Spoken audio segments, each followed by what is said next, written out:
Daoine Shie or the Men of Peace, by Anonymous. They are, though not absolutely malevolent, believed to be a peevish, repining and envious race, who enjoy in the subterranean recesses a kind of shadowy splendor. The Highlanders are at all times unwilling to speak of them, but especially on Friday, when their influence is supposed to be particularly extensive. As they are supposed to be invisibly present, they are at all times to be spoken of with respect. The fairies of Scotland are represented as a diminutive race of beings, of a mixed or rather dubious nature, capricious in their dispositions, and mischievous in their resentment. They inhabit the interior of green hills, chiefly those of a conical form in Gaelic termed Sion, on which they lead their dances by moonlight, impressing upon the surface the marks of circles, which sometimes appear yellow and blasted, sometimes of a deep green hue, and within which it is dangerous to sleep or to be found after sunset. The removal of those large portions of turf, which thunderbolts sometimes scoop out of the ground with singular regularity, is also ascribed to their agency.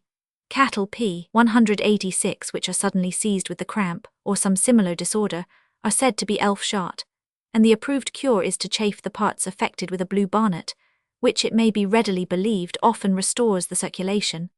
The triangular flints frequently found in Scotland, with which the ancient inhabitants probably barbed their shafts, are supposed to be the weapons of faery resentment, and are termed elf arrowheads.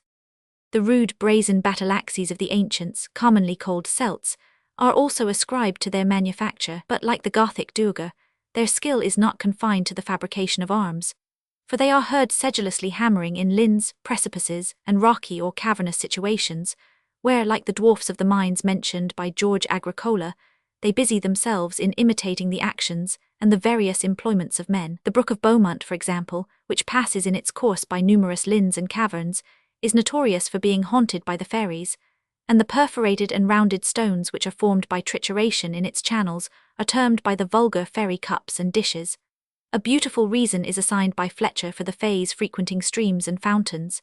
He tells us of a virtuous well, about whose flowery banks the nimble-footed fairies dance their rounds by the pale moonshine, dipping oftentimes their stolen children, so to make them free from dying flesh and dull mortality. p. 187, it is sometimes accounted unlucky to pass such places without performing some ceremony to avert the displeasure of the elves. There is upon the top of Minchmuir, a mountain in Peeblesshire, a spring called the Cheese Well, because anciently those who passed that way were wont to throw into it a piece of cheese as an offering to the fairies, to whom it was consecrated.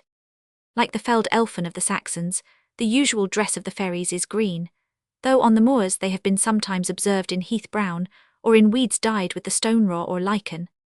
They often ride in invisible procession, when their presence is discovered by the shrill ringing of their bridles. On these occasions they sometimes borrow mortal steeds, and when such are found at morning, panting and fatigued in their stalls, with their manes and tails dishevelled and entangled, the grooms, I presume, often find this a convenient excuse for their situation, as the common belief of the elves quaffing the choicest liquors in the cellars of the rich might occasionally cloak the delinquencies of an unfaithful butler.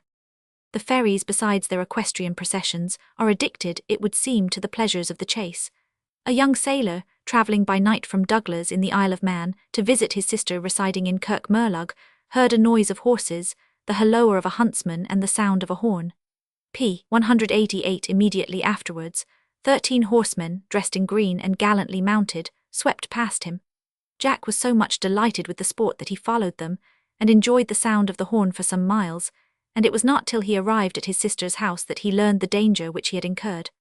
I must not omit to mention that these little personages are expert jockeys, and scorn to ride the little Manx ponies, though apparently well suited to their size. The exercise, therefore, falls heavily upon the English and Irish horses brought into the Isle of Man. Mr. Waldron was assured by a gentleman of Balafletcher that he had lost 3 or 4 capital hunters by these nocturnal excursions.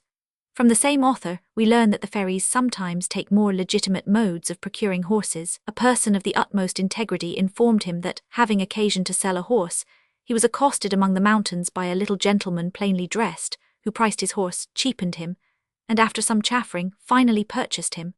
No sooner had the buyer mounted and paid the price than he sank through the earth, horse and man, to the astonishment and terror of the seller, who experienced, however, no inconvenience from dealing with so extraordinary a purchaser.